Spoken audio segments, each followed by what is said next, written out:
చామగడ్డల పులుసు కోసం అర కేజీ చామగడ్డలను శుభ్రంగా కడిగి కుక్కర్లోకి తీసుకొని కొంచెం రాళ్ళుప్పు అవి మునిగే వరకు వాటర్ వేసుకొని 3 విజిల్స్ వచ్చే వరకు ఉడికించుకోవాలి.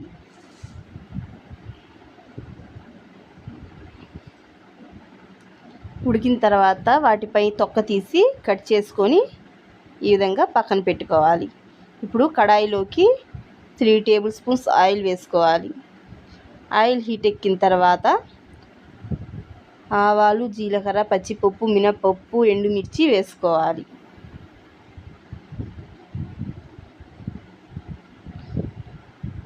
అందులోనే సన్నగా కట్ చేసుకున్న పచ్చిమిర్చిని కూడా వేసుకోవాలి.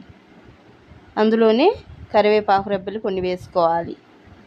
వీటన్నిటిని చిటపటలాడే వరకు వేయించుకున్న తర్వాత సన్నగా తరిగిన ఉల్లిగడ్డలను 1 కప్పు వేసుకోవాలి.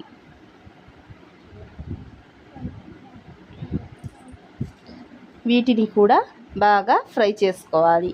ఇవి కూడా సాఫ్ట్గా అయ్యే వరకు ఫ్రై చేసుకున్న తర్వాత 1 టీ స్పూన్ అల్లం వెల్లిగడ్డ పేస్ట్ వేసుకొని పచ్చివాసన పోయే వరకు ఫ్రై చేసుకోవాలి.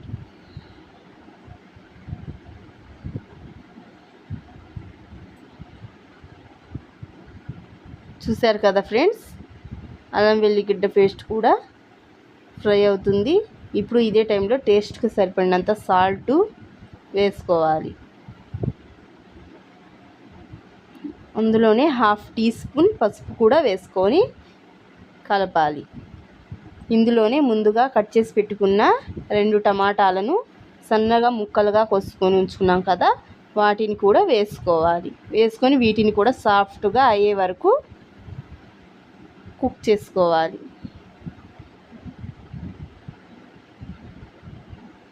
చూశారు కదా ఫ్రెండ్స్, టమోటాలు కూడా సాఫ్ట్గా కుక్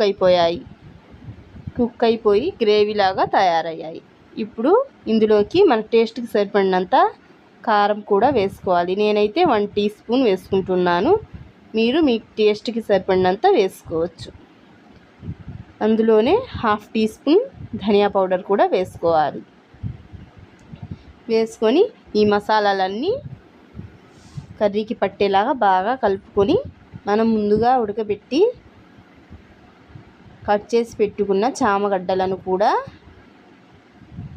ఇందులో వేసి బాగా 2 నిమిషాల పాటు ఫ్రై చేసుకోవాలి. మన ఈ కర్రీ కూడా ఇదే విధంగా చేస్తారండి, కానీ ఇప్పుడు మనం చేస్తుంది పులుసు. దీనికి దానికి ఒక్కటే తేడా.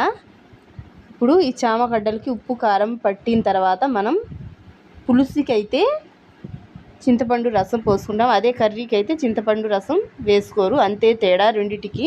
వీటికి బాగా కలిపి 2 నిమిషాలు ఫ్రై చేసుకున్న తర్వాత కొంచెం కొత్తిమీర వేసుకొని దాన్ని కూడా ఆ ఫ్లేవర్ పడితే బాగుంటుందండి. దాన్ని కూడా కలిపి మనం ముందుగా నానబెట్టుకున్న చింతపండు గుజ్జుని 1 కప్పు వరకు వేసుకొని బాగా కలిపి 4-5 నిమిషాల పాటు హై ఫ్లేమ్లో ఉడికించుకోవాలి. అంతే అండి, సింపుల్ అండ్ టేస్టీ చామగడ్డ పులుసు రెడీ.